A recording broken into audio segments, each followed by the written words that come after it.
যে আপনি যে দুর্নীতির সাম্রাজ্য প্রতিষ্ঠা করেছেন সেই দুর্নীতির সাম্রাজ্যকে মেনে নিতে আমরা রাজি নই। প্রত্যেকটা দপ্তর দুর্নীতির অন্ধকারে এমন ভাবে নিমজ্জিত হয়েছে যে আপনাদের সামনে দুর্নীতির যে খবরাখবরগুলো আসছে তা সত্যের তিল মাত্র। যা দুর্নীতি হয়েছে তার কণা মাত্র আপনাদের সামনে প্রকাশ হচ্ছে। এইভাবে একটা রাজ্য চলতে পারে? আর কতটা দুর্নীতিগ্রস্ত হলে পরেও একজন রাজ্যের একটা সরকার মানসিকভাবে তার নৈতিকতাকে বজায় রাখতে পারে ক্ষমতায় প্রতিষ্ঠান করার মতো। আমরা অবাক হচ্ছে প্রত্যেক দিন যেভাবে আপনি নতুন নতুন ভাবে সংজ্ঞা তৈরি করছেন এই বাঙালি জাতির জন্য। এই বাঙালি জাতির কৃষ্টি, সংস্কৃতি, তার চরিত্র, তার সমস্ত কিছু আপনি নষ্ট করছেন। তার বিরুদ্ধেই সংগ্রামী যৌথ মঞ্চ বিগত 1 বছর ধরে লড়াইটা চালিয়ে যাচ্ছে। আপনাকে জানিয়ে রাখি, আমরা আশা করেছিলাম যে আমরা যে আবেদন করেছিলাম যে আসুন মুখোমুখি কথা বলে আমরা সমস্যার সমাধান করি, সেটা যখন হলো না, আগামীকাল থেকে আমাদের লাগাতার অনশন শুরু হবে। এছাড়া দ্বিতীয় কোনো রাস্তা নেই আমাদের। সামনে 1টা বছর আসতে চলেছে। আমরা কেউ চাই না যে অনশন করে আমাদের সাথীরা তাদের জীবনকে উৎসর্গ করুক, কিন্তু লড়াইটা যে কারণের জন্য লড়ছি তাতে জীবন তুচ্ছ হয়ে যায়। কারণ আপামর মানুষের জীবনকে বাঁচাতে হবে এই রাজ্যের শিক্ষিত ছেলে মেয়েদের ভবিষ্যৎকে বাঁচাতে হবে, এই রাজ্যের অস্থায়ী কর্মচারীদের সুষ্ঠুভাবে বেঁচে থাকার স্বপ্নকে। সেই লড়াই নিয়েই আমরা লড়ছি। এবং এই রাজ্যের কর্মচারীদের সামনে আমাদের একটা আবেদন যে আর কোন সংগঠনের বেড়াজালে আটকে থাকলে হবে না। সংগ্রামী যৌথ মঞ্চ কোন রাজনীতির মধ্যে আপনাদেরকে আসতে বলেনি।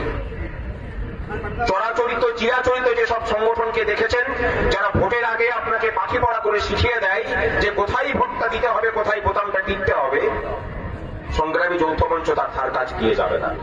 আমরা মনে করি যে এই দুর্নীতিগ্রস্ত সরকার এখান থেকে না গেলে পশ্চিমবঙ্গের মানুষের সমস্যার সমাধান হওয়া সম্ভব নয়।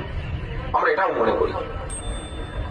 এবং সেই কারণের জন্য কর্মচারী শিক্ষকদের প্রতি আবেদন যে একবার অন্তত সমস্ত কিছুর বেড়াজালের বাইরে বেরিয়ে এসে আসুন আমরা এক হই। যে সুবর্ণ সুযোগ আগামী 29 তারিখ থেকে আসতে চলেছে। আমরা ধর্মঘটের ডাক দিয়েছি, আপনারা পূর্বেও ধর্মঘট করেছেন। ধর্মঘট ভাঙার জন্য বিগত 12 বছর ধরে যত কিছু পন্থা এই সরকার অবলম্বন করেছে তার প্রত্যেকটাকে আমরা 10 তারিখে 10ই মার্চ 2023 ব্যর্থ করেছি। কারোর কিচ্ছু করতে পারেননি, ভবিষ্যতেও করতে পারবেন না। ধর্মঘটে সামিল হই, অনশন যেমন চলছে আন্দোলনকে আরো তীব্রতর করি।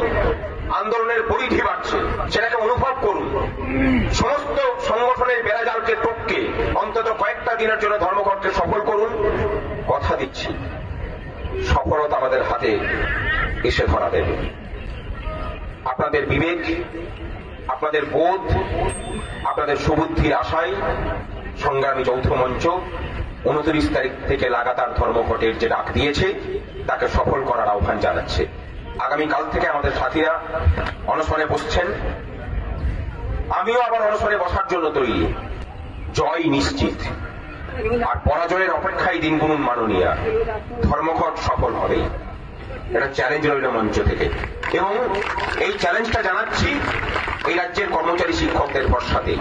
কারণ আমরা জানি যে লড়াইটা আমরা লড়ছি সেখানে কোনো খাদ আমরা রাখিনি। তার যত কিছু পন্থা অবলম্বন করা যায় আমরা সমস্ত কিছু বলেছি। অনেকে বলছেন যে অনশনটা কোনো পন্থা হলো নাকি। যে মত এবং পথে দাঁড়িয়ে আপনারা অনশনটাকে সমর্থন করেন না, বাবুদেরকে বলি যে অনশনটা করতে গেলে হিম্মত লাগে।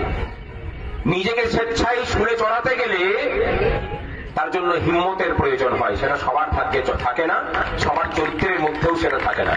আমরা সৌভাগ্যবান যে সংগ্রামী যৌথ মঞ্চের সংগ্রামীদের মধ্যে সেই হিম্মতটা আছে। আগামীকাল থেকে সেটা দেখতে পাবেন।